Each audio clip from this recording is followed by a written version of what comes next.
Renaud Cabu, bonjour. Bonjour. Voilà, nous avons pensé qu'en ouverture de ce forum régional de l'UPA Rhône-Alpes, il était important de discuter avec son président.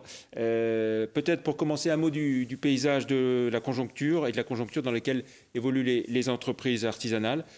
Pas simple, j'ai envie de dire, c'est le moins que l'on puisse dire. Alors pas simple du tout, effectivement. Pourquoi? Parce que ça fait 18 mois consécutifs que les chiffres d'affaires sont en baisse.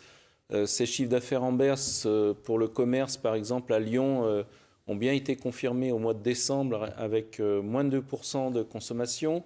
Au mois de janvier, moins virgule quelque chose. Donc on est dans cette réalité-là. On est aussi avec une réalité à peine passée, puisqu'il s'agit de 2013 et les chiffres du tribunal de commerce sont sans appel. C'est environ 80% des TPE qui sont en liquidation sur l'ensemble des affaires que traite le tribunal de commerce. Alors tout ça, ça nous amène à quoi? Ça nous amène à 15 disparitions d'entreprises en Rhône-Alpes au niveau de l'artisanat, des commerces de proximité. Et tout ça, eh bien, ça nous amène à la disparition tout simplement de 15 emplois en Rhône-Alpes. Et je crois que c'est cette réalité-là qu'il faut bien avoir à l'esprit avant de commencer le débat. Alors, à propos de la réalité au quotidien que vivent les chefs d'entreprise, ce qu'on peut dire aussi, c'est qu'on demande beaucoup aux chefs d'entreprise dans tous les domaines et pas uniquement dans leur cœur de métier. On leur demande effectivement d'être déjà le meilleur dans son métier, mais pas que. Il faut traiter toute la partie administrative. Vous savez, il y en a qui se sont amusés à compter les réglementations. Il y a environ 40 000 normes dans tous les secteurs confondus. Donc je crois que c'est ça qu'il faut aussi avoir à l'esprit. La problématique des taxes qui sont toujours plus fortes les unes que les autres. La CFE, par exemple, qui a augmenté très fortement pour certaines entreprises. Les charges sur les salaires, on a demandé des baisses, mais elles sont timides encore aujourd'hui.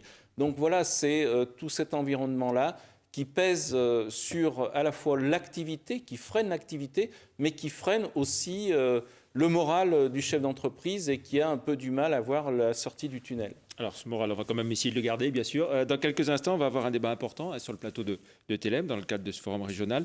Expliquez-nous le choix des thèmes qui vont être abordés et puis ce que vous en attendez de ce débat. Bien, écoutez, je crois que ce qui est important et ce que je souhaite pour mes collègues cet après-midi, c'est qu'ils prennent un moment de pause. On est comme devant un film qui passe très très vite parce que les nouvelles sont plus mauvaises les unes que les autres. Et donc je crois qu'il faut appuyer sur pause, prendre un peu de recul et essayer de saisir... Ce qu'on n'a jamais eu le temps de faire quand on est artisan. Exactement, on a la tête dans le guidon, comme on dit, on est dans le savoir-faire et pas dans le faire-savoir. Aujourd'hui, on va essayer de regarder un petit peu les choses différemment et de plutôt s'ouvrir sur les autres, sur le monde qui nous entoure, sur les consommateurs qui ont envie de services différents, d'approches différentes, de consommer différemment. Et tout ça, bien pourquoi? Pour saisir de nouvelles opportunités pour rebondir aujourd'hui et demain. L'idée, c'est qu'il faut s'adapter dans une société qui est en perpétuel mouvement, en quelque sorte. La société qui nous entoure aujourd'hui va vite, de plus en plus vite, et malheureusement, celui qui ne monte pas dans le bon train est souvent un petit peu à la traîne et rentre dans les difficultés. Donc ce qu'il faut, c'est donner des éclairages sur des idées nouvelles, sur des idées de coopération, sur des nouvelles formules, des nouveaux concepts pour essayer d'avancer de manière différente et répondre aux nouveaux enjeux du commerce et de l'artisanat de demain. Oui, l'idée, c'est d'utiliser les mutations pour rebondir, on peut le dire comme ça. C'est de saisir ces mutations pour trouver de nouvelles opportunités et rebondir économiquement. Voilà. Et puis, c'est de faire savoir que l'artisanat, il s'adapte en permanence et il évolue. On est un secteur qui a toujours su s'adapter et qui, malgré tout, a conservé en même temps ses emplois. Aujourd'hui, c'est le cœur de notre économie qui est touché. Donc il faut véritablement prendre le temps de regarder ce qui se passe autour de nous, de voir comment la consommation évolue, comment les demandes évoluent, comment les concepts évoluent aussi, et trouver à travers ce qui va être présenté cet après-midi peut-être de la réflexion, des nouvelles idées pour mieux s'adapter au marché de demain. L'artisanat qui a conservé ses emplois, qui en a même créé, on peut le dire. Qui en a créé, puisque pour un emploi dans l'industrie ou la grande entreprise, dans le grand commerce, chez nous, c'est 3 emplois. Donc je crois qu'en plus, ce qu'il faut dire, ce sont des emplois non délocalisables, Chez nous, il y a de très belles entreprises, de très belles pépites. Et je crois que l'intérêt, c'est aussi de montrer qu'il y a de la réussite à travers justement des idées un petit peu différentes ou décalées de ce qu'on peut avoir en tête traditionnellement. Alors justement, cet après-midi, vous souhaitez engager la discussion autour de 3 thématiques. Lesquelles? On va les reprendre une par une.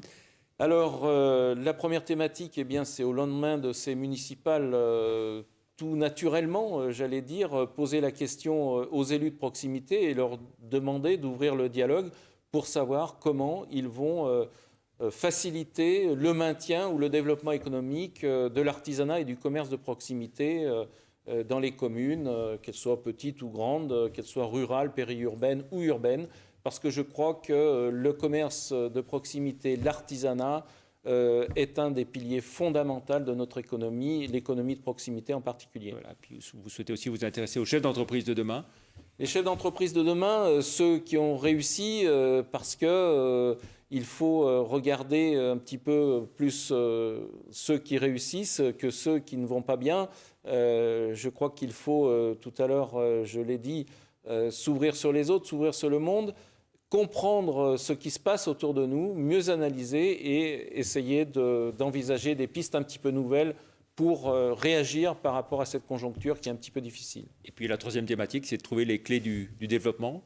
Alors les clés du développement, bien sûr, je ne les ai pas sur moi, mais nous allons essayer de donner quelques exemples, des exemples là encore un petit peu décalés, des exemples autour du développement du numérique dans les petites entreprises, les très petites entreprises, parce que je crois que là aussi, peut-être certains d'entre nos collègues sont un petit peu en retard sur ce domaine et que le numérique peut nous aider à réorganiser notre entreprise, peut nous aider à mieux toucher le consommateur, peut nous aider à faire un petit peu la révolution organisationnelle et structurelle dans nos entreprises. Voilà, et comprendre donc que l'économie de proximité a un bel avenir devant elle.